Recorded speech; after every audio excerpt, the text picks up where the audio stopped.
Ya, assalamualaikum sobat jajandolan dimanapun kalian berada. Hari ini Minggu 27 Juli 2025. Kembali lagi di sesi berjaya belajar sejarah dan budaya bareng jajandolan tentunya. Kali ini bertepatan dengan ada satu acara ya sobat. Tepatnya itu nanti acaranya di daerah Karanglewas di Desa Kamansari kalau nggak salah. Nah, ini acaranya itu nanti bertajuk Tutur Pasir Luhur bersama budayawan asal Patik Raja Banyumas, yaitu Pak Nasirun Purwokartun atau yang lebih kita kenal dengan sapaan Kang Nas. Nanti rencananya itu kalau nggak salah kita akan di sana ada acara napak tilas seputar babat Banyumas atau babat Purwokerto gitu. Nah, nanti lebih spesifiknya itu akan meliput tentang babat pasir luhur. Oke, ikuti keseruannya dan ikuti terus videonya sampai habis. Ini sobat, jalanan terpantau ramai lancar nih minggu-minggu ini. Kita udah sampai di Karanglewas, nanti tinggal lurus terus. Nah, nggak jauh dari Karanglewas nanti ada persimpangan kecil belok kiri, nanti masuk ke sana daerah Taman Sari sobat. Yuk ikuti terus videonya sampai habis ya. Kita sama-sama telusuri jejak dari Kamandaka bersama Kang Nas kali ini.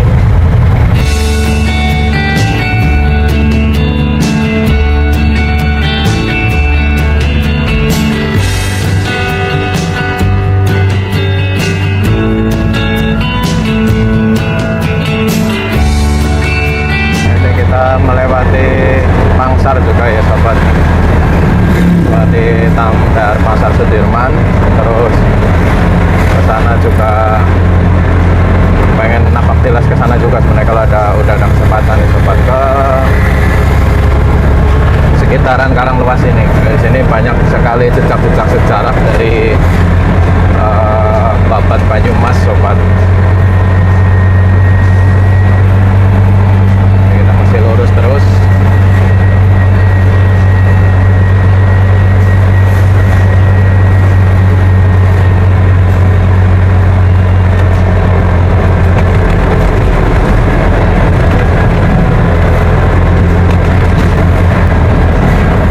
Nah, itu simpang di depan, kita tinggal belok kiri nanti sobat.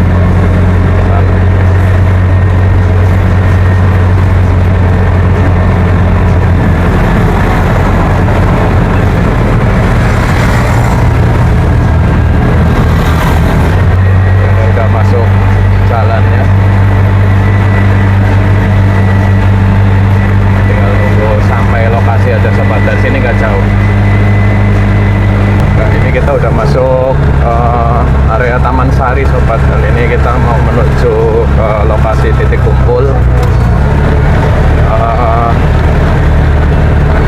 Nanti acaranya akan ada banyak gitu kan di sana sobat. Ya, ini pukul 8 kurang seperempat kita udah sampai di lokasi sobat, tapi lokasinya sebenarnya di sana nih. Harus turun, dan kata panitianya agak curam gitu, jadi ini numpang parkir di rumah warga nih. Jadi tadi udah minta izin untuk parkir dulu di sini. Selanjutnya kita akan lanjutkan jalan kaki ke lokasi titik kumpulnya.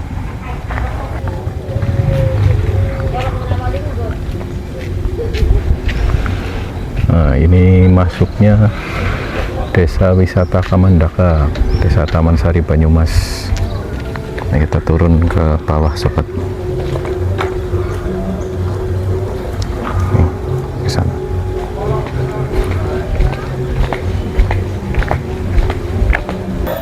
Ya, ini kita udah sampai di titik kumpul sobat, untuk pendaftaran dan untuk titik kumpul pertama bagi peserta.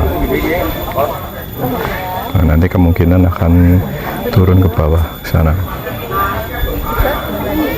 Nah, kita ini jam 8 kurang, kita daftar dulu di sana.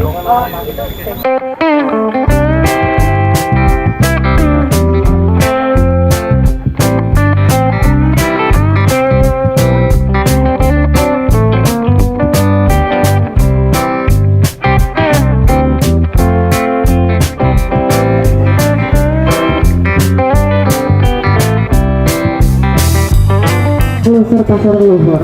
Saya silakan kembali untuk yang baru datang bisa menuju ke meja registrasi untuk melakukan pendaftaran. Setelah itu bisa langsung berganti pakaian nih dengan kaos agunanipun. Kalau sudah bisa mengambil makanan boleh buat isi-isi perut nih. Nanti bisa duduk di gelaran terpal. Ya, ini habis ganti kaos sobat nih. Tadi dikasih pas lagi pendaftaran kaos Festival Budaya Babat Pasir Luhur. Nah, ini di depan sedang acaranya sedang mulai, lagi bincang-bincang bersama pengunjung yang mengikuti acara ini. Ini udah banyak juga sobat yang datang dari lintas masyarakat, ada dari budayawan, ada dari tokoh politik, dan juga ada elemen masyarakat lainnya. Nah, ini Pak Nasnya udah datang di lokasi sama rombongan. Lama ya? Enggak begitu lama. Monggo lah, pertama ya, kayak di sini ya. Foto-foto. Wih, barang ya, Pak. Pak. Kami sampaikan selamat datang juga kepada Bapak Nasirul Purwokarto nih, budayawan Banyumas. Kemudian ada rombongan dari DPRD Kabupaten Banyumas. Ada Bapak Sama Sukoco, STP.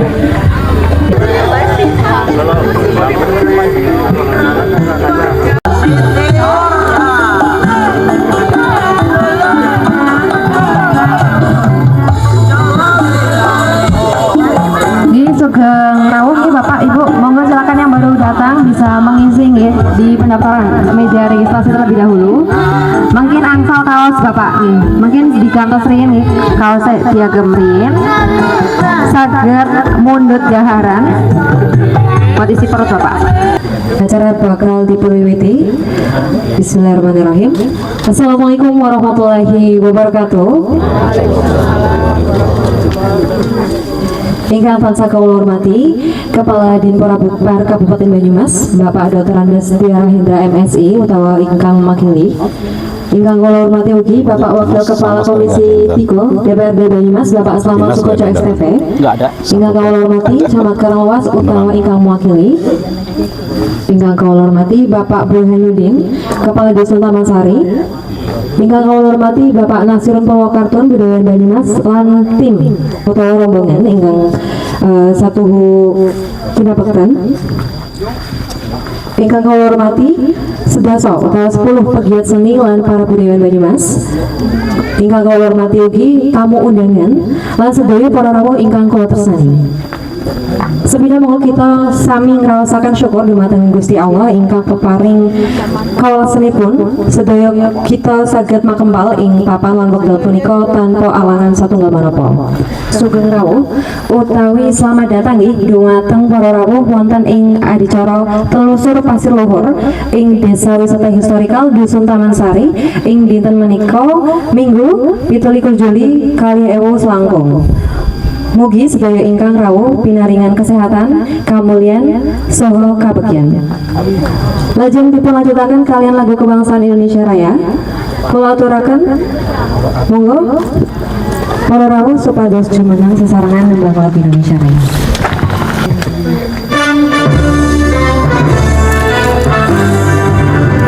Indonesia tanah airku, tanah tumpah darahku.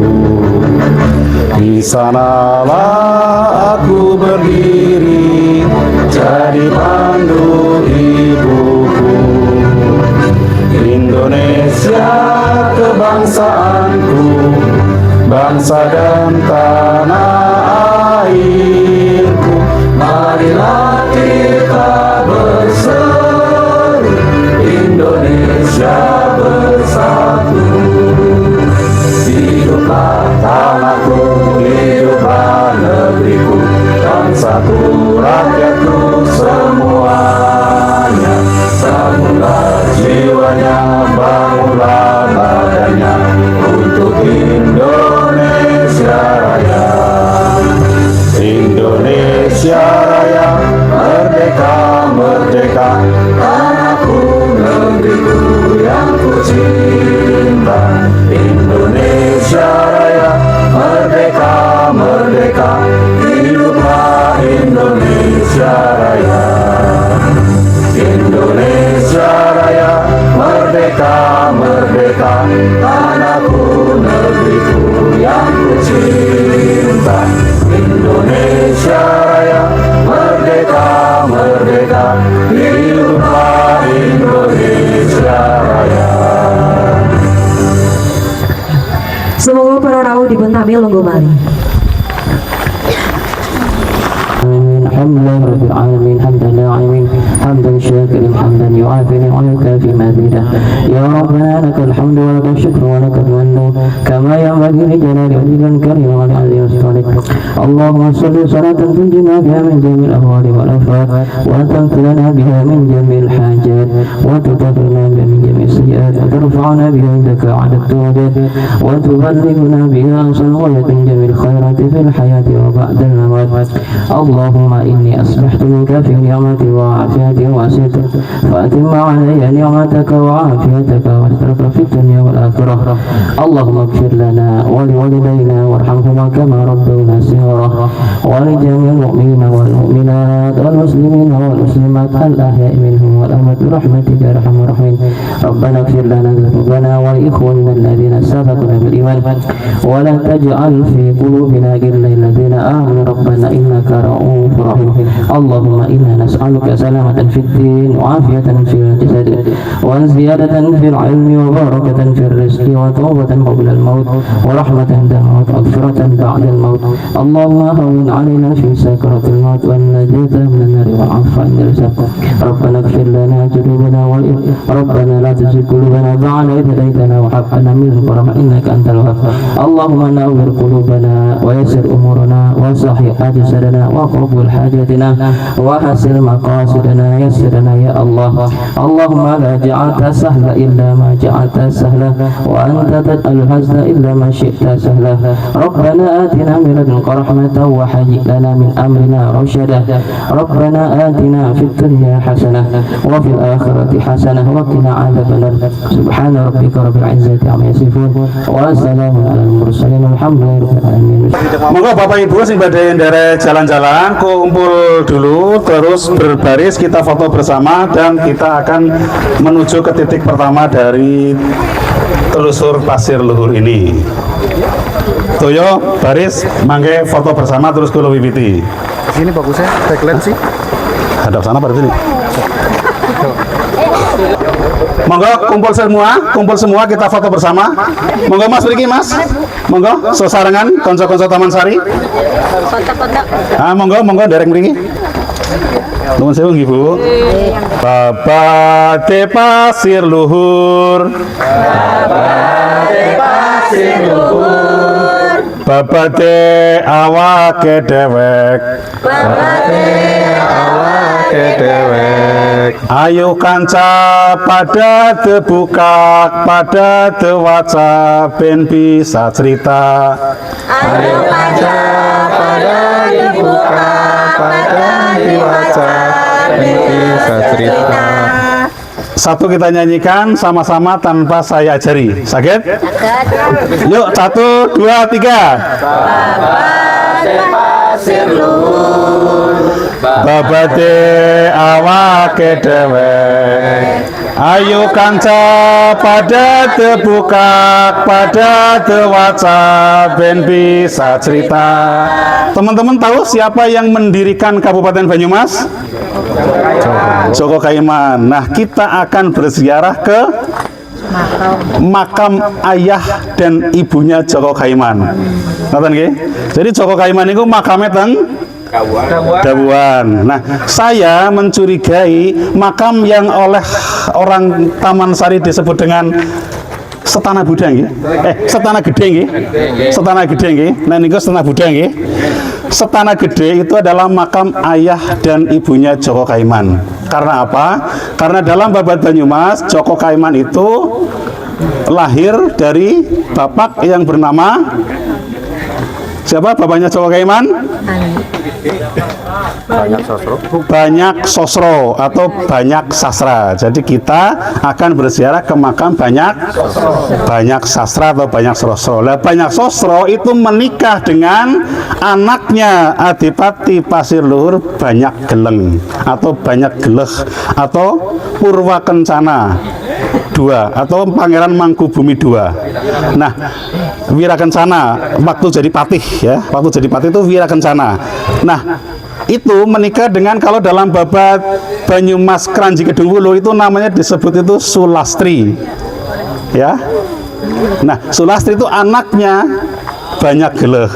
Disebut dalam babat yang lain adalah Nyai Gede Banyak Sosro. Jadi jangan-jangan makam yang disebut oleh orang Taman Sari itu Setana Gede adalah makam dari Nyai Gede Banyak Sosro. Karena hari ini orang juga tidak mengetahui itu makam siapa. Sementara dinas menganggap makam Banyak Sosro yang di sana, di bawah itu. Padahal yang di bawah, kalau dalam babat Pasir Luhur, kemungkinan itu adalah tempat Banyak Tole mengubur ayahnya. Jadi Banyak Belanak itu sakit-sakitan, anaknya pengen segera jadi raja, daripada nunggu lama-lama ayahnya dikubur hidup-hidup. Begitu Ki. Nah, monggo kita mulai dengan basmalah untuk melanjutkan perjalanan pertama di telusur Pasir Luhur ini. Bismillahirrahmanirrahim. Teman-teman Pasir Luhur, teman-teman Taman Sari, penunjuk jalan di depan Ki. Nanti teman-teman mengikuti. Monggo. Yuk langsung. Monggo. Nah, ini kita mulai perjalanan untuk telusur jejak atau telusur Pasir Luhur. Ini perjalanan dimulai dari gang sini sobat.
Sini kita akan berziarah sejenak ke makam yang saya duga. Kenapa saya duga? Karena itu tadi yang diterangkan oleh teman-teman Taman Sari bahwa ini disebut dengan Setana Gede. Setana itu adalah makam dari kata-kata astana. Nah, jangan-jangan Setana Gede adalah makam dari Bapak dan Ibu Joko Kaiman. Alasannya itu tadi, karena disebut Setana Gede. Sementara ini adalah makam Nyai Gede Banyak Sosro. Kenapa disebut Setana Gede? Karena ini adalah makamnya dari pihak perempuan. Jadi pihak perempuan, yaitu Nyai Gede Banyak Sosro, adalah anak Bupati Pasir Luhur Banyak Geleh. Sementara ayahnya atau suaminya, ayahnya Joko Kaiman atau suami dari Nyai Gede Banyak Sosro itu dari Pajajaran. Nah, kaitan dengan Pasir Luhur, kaitan dengan Kamandaka, silsilahnya adalah Kamandaka itu adalah anak Prabu Siliwangi yang bernama Banyak Catra. Banyak Catra punya adik perempuan yang bernama, kok lupa, Retno Pamekas, ya. Retno Pamekas menikah dengan bangsawan Majapahit, adik dari Brawijaya V yang bernama Baribin. Jadi Baribin menikah dengan adiknya Kamandaka.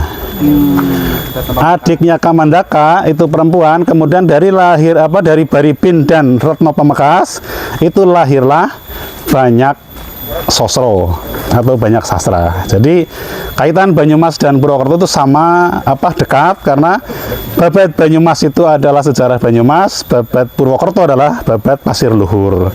Nah, kemungkinan karena ini ada simbol watu orang namanya watu kampil watu kendang ya. Itu mungkin adalah simbol dari lingga, tanda bahwa itu adalah yang dimakamkan laki-laki. Tukang kendang. Jadi laki-laki ya, karena ini adalah lingga. Lingga itu adalah bahasa untuk kelamin laki-laki. Nah, dalam babat Banyumas disebutkan bahwa banyak sastra itu meninggal di usia muda, dan anak yang ditinggalkan itu ada 2 orang dan masih balita, 1 laki-laki 1 perempuan. Banyak sastra dan Nyai Gede Banyak Sastra, istrinya itu meninggal bersamaan dan mungkin juga meninggal dengan anak yang perempuan. Jadi di sini ada 3 makam, kemungkinan adalah makam Banyak Sastra, Nyai Gede Banyak Sastra, dan anak perempuannya. Dalam usia balita itu kemudian Jaka Kaiman yang yatim piatu itu dititipkan kepada Pakdenya. Pakdenya itu adalah kakak dari Nyai Gede Banyak Sastra. Kakak dari Nyai Gede Banyak Sastra itu mempunyai banyak kerbau. Anak kecil usia mungkin sekitar TK disuruh untuk menggembala kerbau. Akhirnya kakeknya datang, Baribin itu datang mengajak cucunya untuk pindah dari Pasir Luhur dan dititipkan di Kejawar. Dititipkan ke adiknya, ke adiknya Banyak Sastra. Jadi Banyak Sastra itu punya adik yang namanya Roro Ngaisah. Roro Ngaisah menikah dengan Kiai Mranggi, makanya disebut dengan Nyai Mranggi. Kiai Mranggi dan Nyai Mranggi tidak punya anak, akhirnya mengasuh Joko Kaiman yang yatim piatu. Kiai Mranggi adalah keturunan dari Kiai Buwara.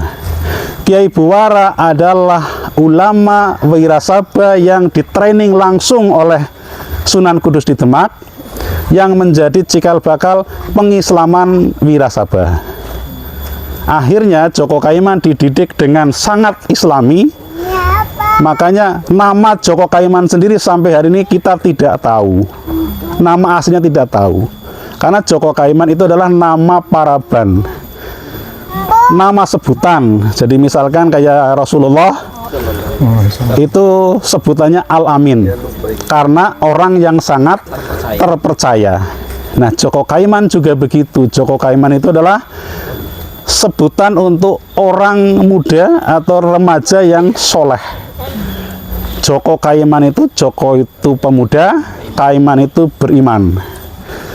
Jadi atas didikan Kiai Mranggi, jadilah nama Joko Kaiman. Sampai hari ini kita menyebutnya pemuda yang beriman. Ada pertanyaan? Satu pertanyaan saya buka. Ya. Kenapa namanya banyak-banyak? Iya. Mungkin pada waktu itu memang orang-orang Sunda atau orang-orang Majapahit itu banyak menggunakan nama-nama binatang. Raja Majapahit itu kan namanya Ayam Wuruk. Patihnya juga Gajah Mada. Dan dari Sunda itu banyak Munding Wangi, Munding Laya, dan sebagainya. Munding itu adalah kerbau, dan juga banyak. Jadi nanti teman-teman itu akan mendapatkan nama banyak. Banyak Blabur, banyak Ngampar, banyak Catra, banyak Wirata, banyak Roma, banyak Kesumba, banyak Belanak, banyak Toleh, banyak Gele. Apal? Apal? Oke, kita lanjutkan perjalanan ke titik kedua, tapi kita foto bersama dulu. Yuk, di mana ya? Di sini aja ya. Monggo kumpul semua, kita foto bersama. Madep kemana ini? Ada ke sana? Sana ya. Oke, yuk. Ini 3 makam yang tadi disebutkan oleh Pak Nas yang kuat dugaan bahwa ini merupakan orang tua dari pendiri Banyumas, itu Raden Djoko Kaiman. Ini detailnya kita belum tahu sih yang mana-mananya. Oke, monggo.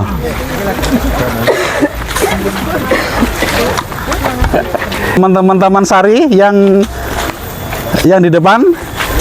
Ini posisinya Taman Sari di makam. Jadi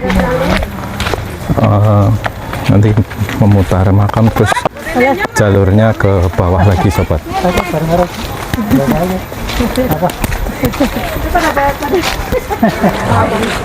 Jadi situs Lawangkori itu ada di bawah kita. Lawangkori itu adalah pintu gerbang belakang dari kerajaan Pasir Luhur. Pintu gerbang belakang. Terus pintu depannya mana? Pintu depannya itu ada di sebelah sana, di Desa Kediri, berbatasan dengan Desa Kediri. Ada situs namanya Lawang Seketeng.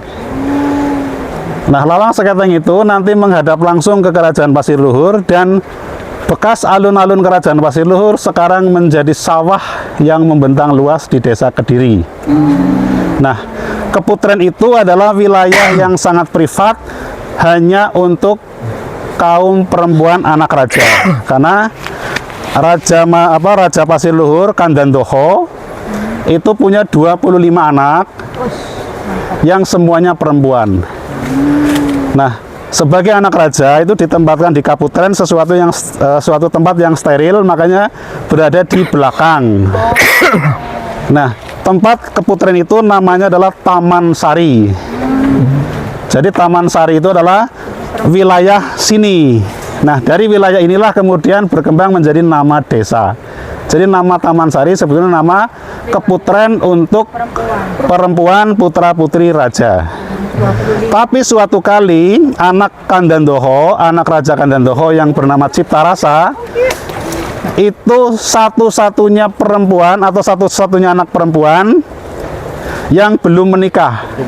Jadi kemudian Taman Sari ini yang awalnya dihuni oleh semua anak-anak raja, jadi awalnya itu dihuni oleh 25 anak, tapi kemudian satu persatu menikah, hanya tinggal 1 orang saja yang belum menikah, yaitu Dewi Ciptarasa, anak yang nomor 25.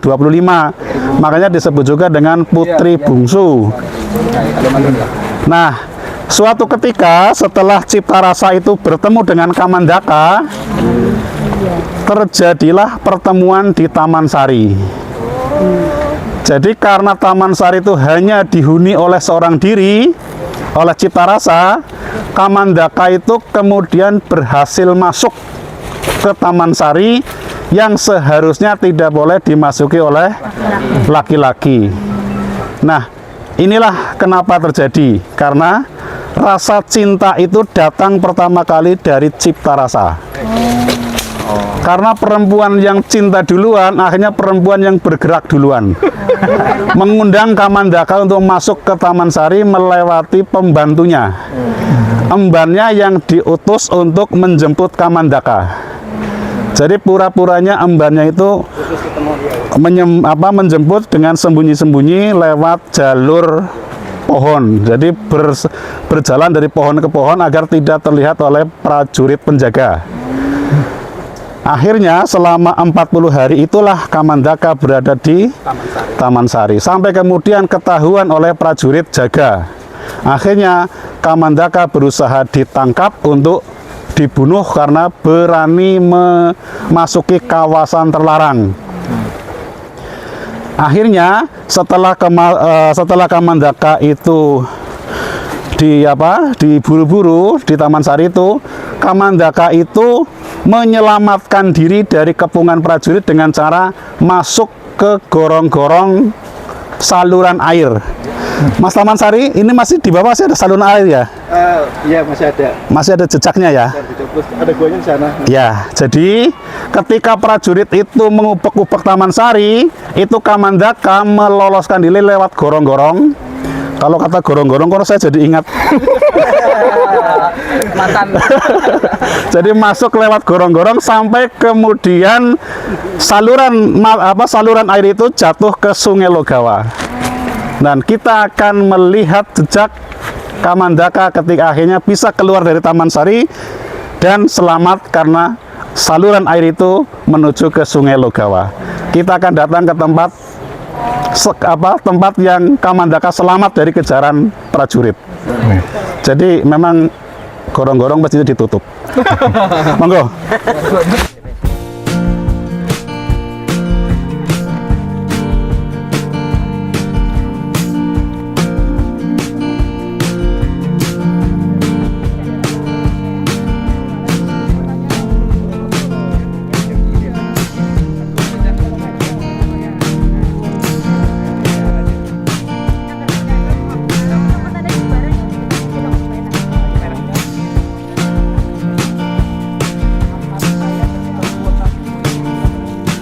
Nah, ini kita mau telusur ke tempatnya Kamandaka lolos dari kejaran prajurit karena masuk ke keputrennya Cipta Rasa.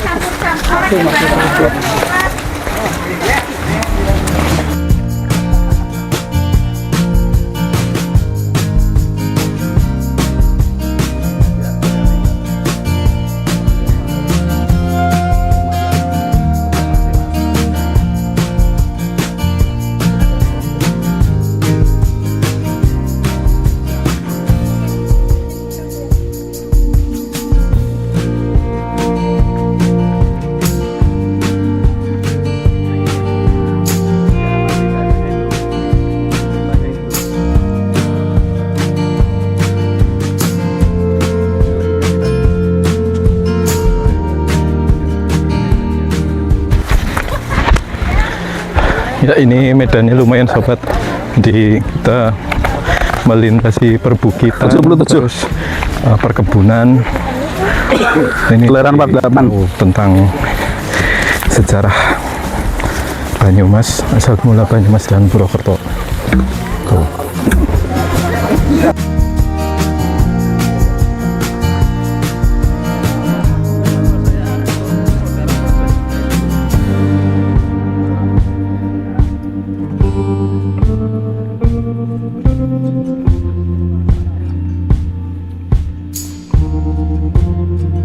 Ini seharusnya jadi perhatian bagi Pemkab, terutama Dinas Kebudayaan juga, agar nantinya jejak sejarah ini bisa dibuka sebagai destinasi wisata ya sobat.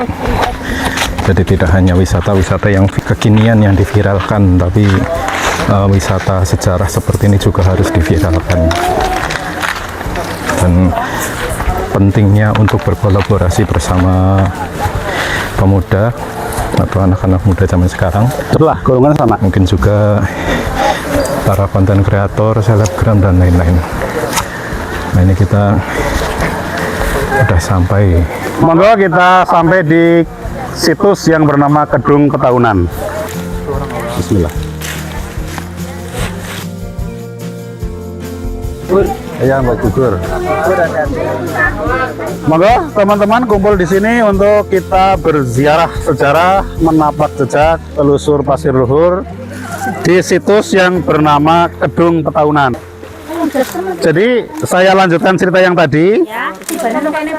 Setelah Kamandaka itu menyelamatkan diri lewat saluran air, saluran itu di situ masuk ke sini. Jadi ini dulu adalah sebuah gedung. Gedung itu adalah palung. Jadi tekungan sungai yang dalam yang apa ya? Tapi yang sakti ya. Jadi dulu itu sini adalah air. Sini adalah air. Nah, karena sebelah situ itu diteruk untuk untuk apa namanya? Untuk diambil batunya. Akhirnya sana itu dalam. Jadi dulu ini adalah air. Oh, di sini tadi air ini. Dulu di sini adalah air. Nah, setelah menyelamatkan diri dari gorong-gorong itu, dari saluran air, Kamandaka itu diam di sini. Berdiam di sini. Ada lampeng itu. Lampeng itu apa ya? Jadi lampeng itu adalah Datar. ini sungai, ini tepian. Nah, tepian itu ada semacam gua. Apa namanya ya, rubah-rubah apa ya. Jadi berdiam di situ, bersembunyi di situ. Nah, suatu kali sedang mandi berarti dari sini mungkin di sini. Kamandaka itu sedang mandi di Kedung Petaunan. Itu tiba-tiba diketahui oleh salah seorang prajurit. Akhirnya prajurit lapor bahwa Kamandaka ada di Kedung Petaunan. Akhirnya 4 pasukan prajurit itu disuruh untuk mengepung dari 4 penjuru. Nah, cara membunuh Kamandaka adalah dengan menjatuhkan batu-batu. Jadi batu itu dilempari ke tubuhnya Kamandaka. Kamandaka menyelamatkan diri dengan menyelam. Nah, menyelam kemudian menyelamatkan diri di lampeng. Jadi lampeng ini kemudian masuk ke dalam gua ini. Jadi gua ini adalah tempat persembunyiannya. Gorong-gorongnya mana, Pak? Sebelah sana. Oh, sana. Nah, akhirnya Kamandaka itu selamat karena pertolongan Tuhan. Jadi ketika batu-batu itu dilempari dari atas, itu ada batang kayu yang terendam. Itu dilempari batu, akhirnya kayunya itu melepuh, ngangkat, timbul, dan dilihat, oh, hancur itu. Kulitnya saja sudah hancur. Dan kemudian terlihat ada usus dan jantung yang muncul. Jadi yang dikira tubuh dan kulit itu adalah kayu lapuk yang terkena pukulan batu. Dan jantung dan ususnya itu adalah karena ada orang yang mencuci ayam dan dibuang ususnya. Sementara Kamandakanya menyelamatkan diri lewat gua ini. Dalam babat disebutkan guanya hanya cukup masuk untuk 1 orang. Tapi di dalamnya itu besar. Jadi masuknya itu dengan merangkak. Katanya, kata babat itu ya. Karena saya belum pernah mencoba. Itu masuk sini, itu merangkak sedikit, kemudian jalan karena guanya di dalam itu luas sekali. Nah, luas sekali itu nembusnya itu ke pertemuan Sungai Logawa dan Sungai Serayu di Gandulekor. Ya. Nah, kemudian pertemuan antara Sungai Serayu dan Sungai Logawa sampai hari ini pun orang sana, orang desa saya kan seberangan itu menyebutnya Surup Lawang. Menjadi pintu keluarnya Kamandaka. Ada guanya juga, Pak. Nah, saya belum mencari di mana letak guanya sekarang. Tapi kemudian setelah dia keluar dari Surup Lawang, menyeberang ke selatan dan berbelok ke kanan, itu sampai dengan Desa Losari. Dan di Desa Losari itulah Kamandaka bertemu dengan pembantu setianya yang bernama Rekajaya. Rekajaya hari ini makamnya masih ada di Losari Kebasen, ini jalan. Rekajaya adalah kemudian menjadi tukang bawa ayam aduannya Kamandaka. Karena Kamandaka kemudian menjadi tukang adu ayam untuk menolong janda yang menampungnya. Jadi di Langgong Sari ada petilasan Kertisara. Nyai Kertisara itu yang menjadi tempat menumpang hidup Kamandaka. Tapi pekerjaannya adalah menjual daun-daunan ke pasar. Akhirnya Kamandaka, kalau saya diizinkan hidup di sini, saya akan membantu dengan cara setiap hari saya beri uang. Kamandaka punya uangnya dari menang adu jago. Jagonya Kamandaka selalu menang. Tempat adu jagonya itu ada di desa mana sebelah sini namanya? Pangebatan. Jadi di Pangebatan situsnya itu masih ada stadion tempat adu ayam. Itu bentuk stadionnya itu masih tumpukan batu begini. Dan tempat memberi makan, memberi minum. Jadi ketika diadu itu kan butuh minum. Itu tempat minumnya dari batu masih ada. Terus tempat batu yang untuk tingkringnya, jadi sebelum diadu itu kan suruh tingkring dulu, itu suruh duduk di atas batu itu masih ada. Itu sepenggal kisah dari babat Kamandaka sebagai leluhur dari babat Pasir Luhur. Saya ceritakan dari Kamandaka dulu sampai dengan nanti di pendopo saya cerita tentang pasir luhurnya. Ini tempatnya seperti ini sobat. Udah jadi perkebunan warga. Tapi siapa yang nyangka kalau tempat seperti ini banyak sejarahnya ya sobat nih.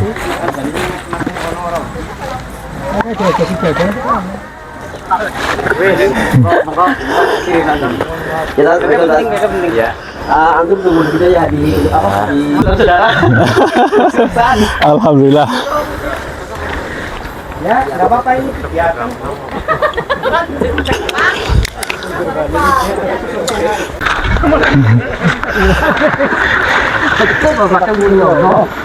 Teman-teman kita ke sini dulu. Teman-teman Taman Sari mana? Oh, depan ya. Ini Taman Sari menyebutnya makam siapa? Syekh siapa? Mahmul. Mul itu baru itu. Yang punya ijazah. Oke. Beda itu. Nah, karena di Taman Sari itu nama-nama sudah tidak dikenali, sementara saya mendapati di sini ada 2 nisan dan tempatnya berada di dekat Baranang Siang. Baranang Siang itu sana, itu Sungai Legawa. Suatu kali gini ceritanya. Ketika Adipati Pasir Luhur yang bernama Banyak Belanak itu sakit, kemudian oleh anaknya, oleh Banyak Toleh, dari dalam kondisi sakit itu dikubur hidup-hidup. Nah, kemungkinan Setana Buddha itu adalah tempat dikuburnya Banyak Belanak. Kemudian Sultan Demak itu mengirimkan 4 orang utusannya ke Pasir untuk mengecek apakah Banyak Belanak itu masih hidup, karena sudah dalam kondisi sakit. Sampai sini 4 orang ulama itu mendapati ternyata Banyak Belanak sudah dikubur oleh anaknya, oleh Banyak Toleh. Nah, akhirnya 4 orang ulama itu minta untuk ditunjukkan di mana kuburnya. Nah, di kubur itu 4 ulama itu berzikir, berdoa, mengirimkan doa untuk ke Banyak Belanak. Pada waktu berzikir, ternyata 4 orang itu mendengar suara rintihan dari dalam kubur bahwa sebetulnya saya belum mati, tapi saya dikubur hidup-hidup oleh anak saya. Akhirnya 4 ulama itu lapor kepada Banyak Toleh bahwa ayahnya belum mati, suruh dibongkar. Ternyata setelah kuburan dibongkar, Banyak Belanak itu sudah meninggal. Akhirnya Banyak Toleh itu marah. 4 orang ulama itu, yang 2 itu langsung dibunuh. Kemungkinan 2 orang ulama itu melihat nisannya itu nisan lama, itu adalah 2 orang ulama yang langsung dibunuh oleh Banyak Toleh. Kemudian 2 orang ulama lagi itu dipotong kedua telinganya sebagai tanda peringatan dari Banyak Toleh bahwa kalian dengarkan wahai Sultan Demak, sejak sekarang Pasir sudah tidak lagi tunduk ke Demak dan Pasir sudah bukan Islam lagi, karena Banyak Toleh kemudian merayakan kematian ayahnya dengan menggelar pesta miras. Nah, dari itulah kemudian Demak itu menyerang Pasir Luhur karena menyatakan mengajak rakyatnya murtad keluar dari Islam dan tidak mau tunduk dari Demak. Singkat cerita, setelah itu kemudian Banyak Toleh melarikan diri ke Bocor, dan yang menjadi adipati di Pasir Luhur adalah pamannya, adik dari ayahnya, kemudian bergelar Pangeran Senopati Mangkubumi II. Sekilas begitu, karena Babat Pasir itu 39 pupuh, banyak sekali tembangnya. Saya terjemahkan menjadi 1000 halaman. Akhirnya saya jadikan 3 teman-teman yang membaca lengkapnya bisa dibaca di Babat Pasir Luhur yang ditulis di tahun 1800-an. Dan naskah itu sampai hari ini hilang. Karena apa? Karena dimiliki oleh keturunannya.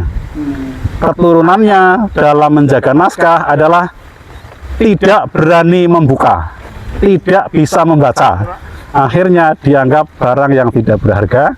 Akhirnya kita harus berterima kasih kepada Belanda karena pada tahun 1901 Residen Magetan Jack Nebel itu meminjam naskah itu, kemudian disalin, salinannya dicetak di Batavia, disimpan di Museum Batavia, dan salinan itulah yang masih ada. Dan saya menerjemahkan dari salinan yang disalin oleh Jack Nebel itu, karena naskah aslinya tidak ada. Itulah nasib naskah di masyarakat kita. Kita lanjut ke situs Baranangsiang. Ya, dari makam dua ulama yang tadi itu kita lanjut perjalanan lagi. Si Asri.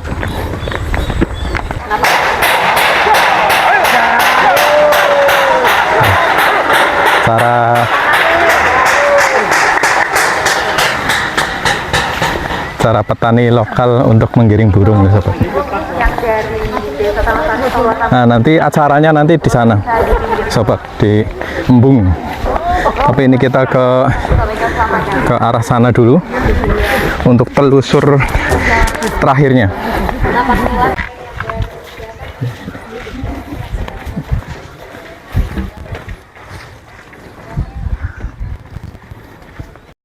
Pada zaman dulu, pada zaman kerajaan, itu cara memberi protein kepada rakyat itu salah satunya adalah dengan marak iwak.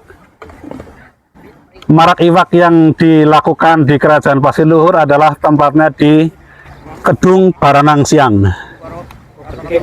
Ini sawah ini dari sana itu dulu adalah kedungnya.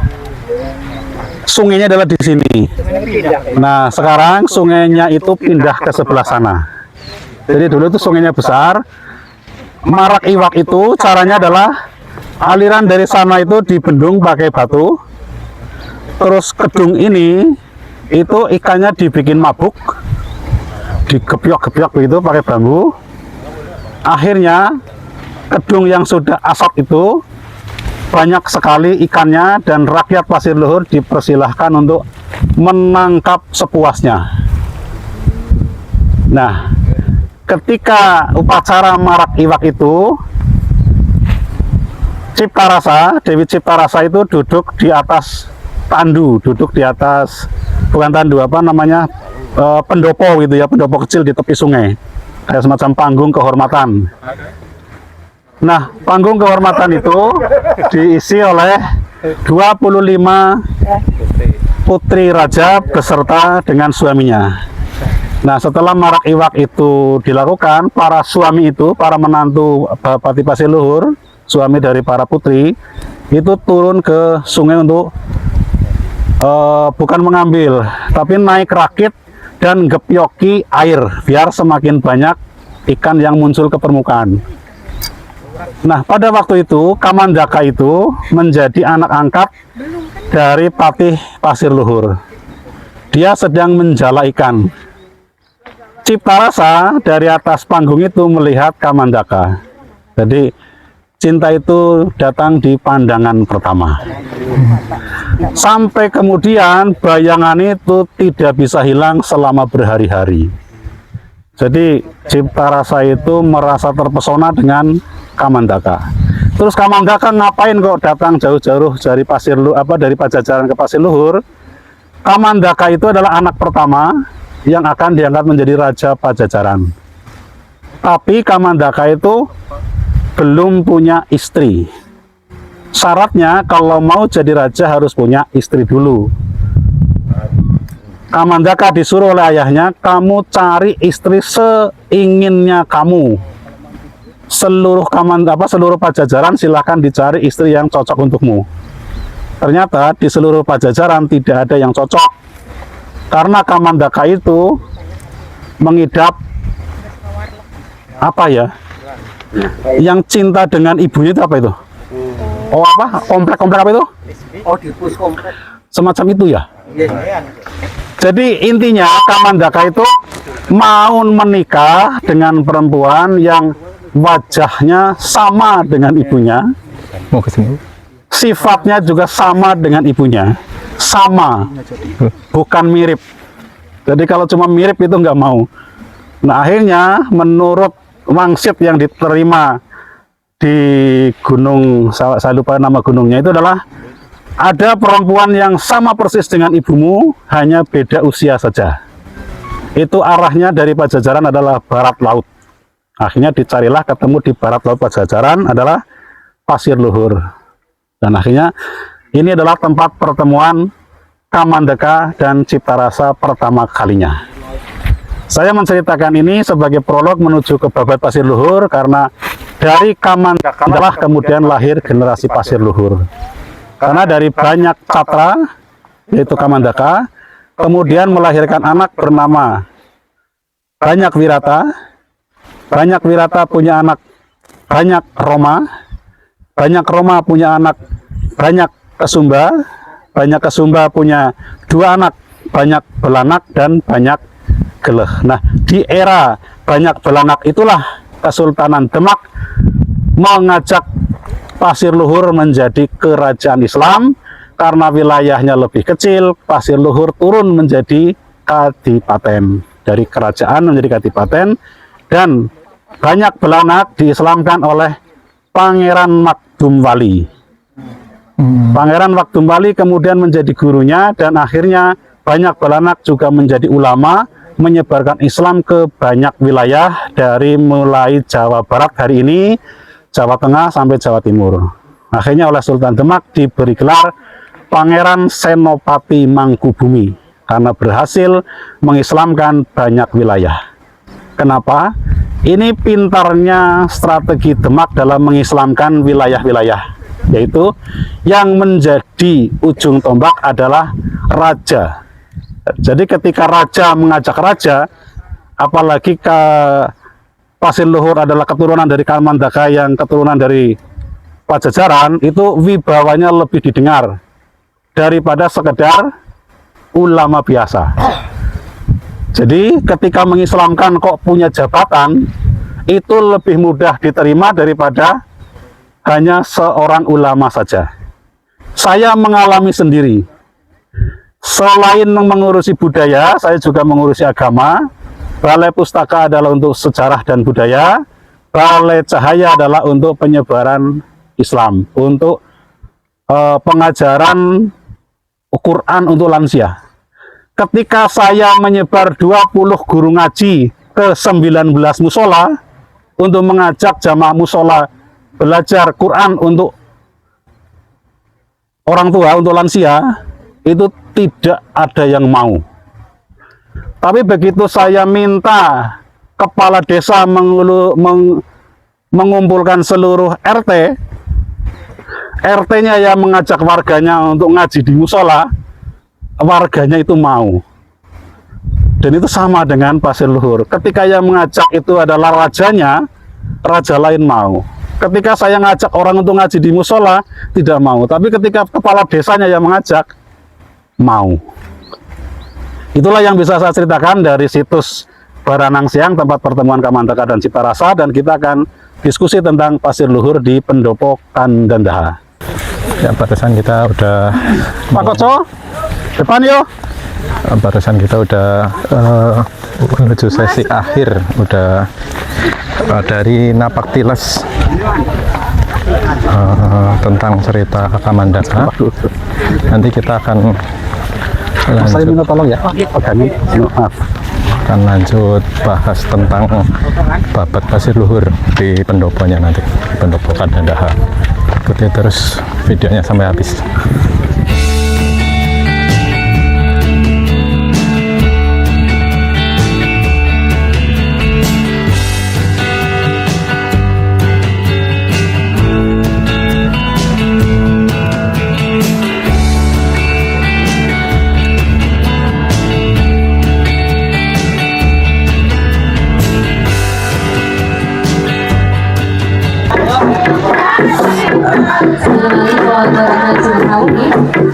Kepada Bapak Nasirwan Purwokerto dan juga rombongan.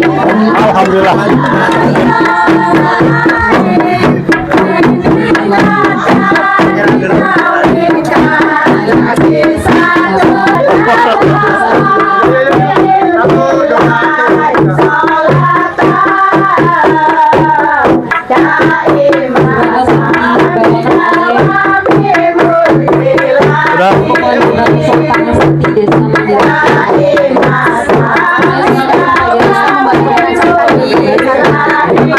Oh iya.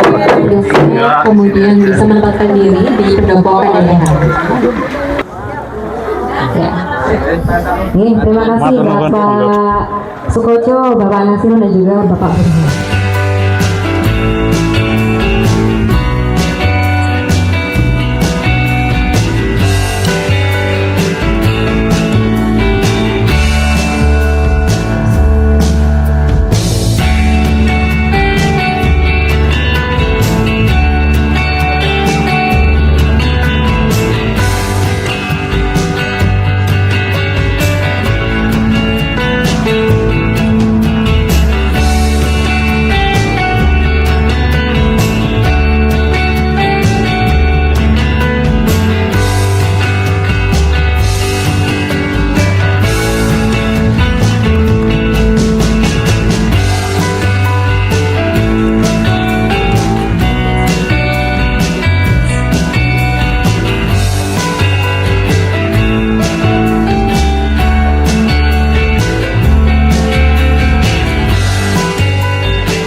Ya, itu tadi keseruan